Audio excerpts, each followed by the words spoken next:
और खबर कोरबा से, जहां डीएवी स्कूल के प्रिंसिपल के खिलाफ आज आक्रोशित जनसमूह ने स्कूल के मुख्य द्वार के सामने जोरदार प्रदर्शन किया और नारेबाजी करते हुए उनका पुतला दहन किया। प्रदर्शनकारियों का आरोप है कि जब वे अपने बच्चों को स्कूल में भर्ती कराने जाते हैं तो प्रिंसिपल द्वारा अभद्र व्यवहार किया जाता है। ये कहकर टाल दिया जाता है कि सीट उपलब्ध नहीं है। भू विस्थापित एससीसीएल के कर्मी और स्थानीय लोग आरोप लगा रहे हैं कि डीएवी स्कूल प्रबंधन भर्ती प्रक्रिया में घोर लापरवाही बरत रहा है और प्रक्रिया पारदर्शी नहीं है। तो वहीं डीएवी स्कूल प्रबंधन का कहना है कि स्कूल में प्रवेश की प्रक्रिया पूरी तरह निष्पक्ष समिति के माध्यम से की जाती है।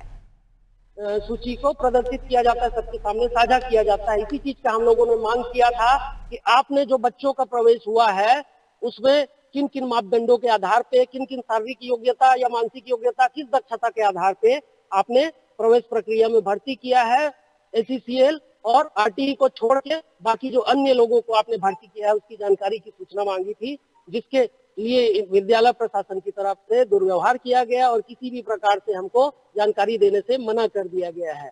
और कहीं ना कहीं पीड़ा है, हर अभिभावक सोचता है कि मेरे बच्चों का विद्यालय में, अच्छे विद्यालयों में प्रवेश हो, लेकिन यहाँ पर उनके साथ अभद्रता, दुर्व्यवहार की जा रही है, जो कि नहीं चलेगा।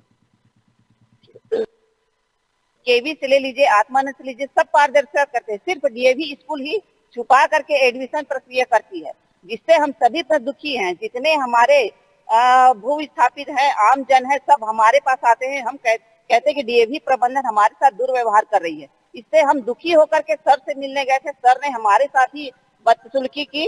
इससे हम सब दुखी हैं और मैं पांडे सर को और डीएवी प्रबंधन को ये बताना चाहती हूँ कि अभी तो ये अंगड़ाई है, आगे और लड़ाई है।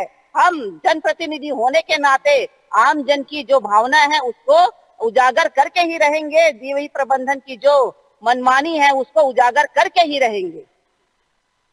तो अभी हमारे पास सीट नहीं है, बच्चे 40 से ऊपर हैं, सभी को एडमिशन दे पाना असंभव है।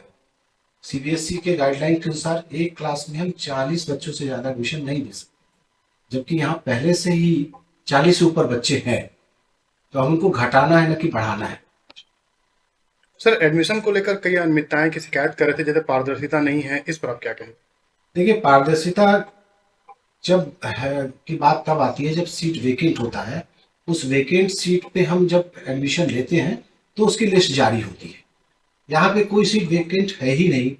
एडमिशन अगर कुछ हुए हैं तो एससीसीएल के ट्रांसफर वाले केसेस को हमने लिया है, जो एससीसीएल के एम्प्लॉई ट्रांसफर किया है, और जो भी एडमिशन लिए गए हैं हमारे सिलेक्शन कमेटी और हमारे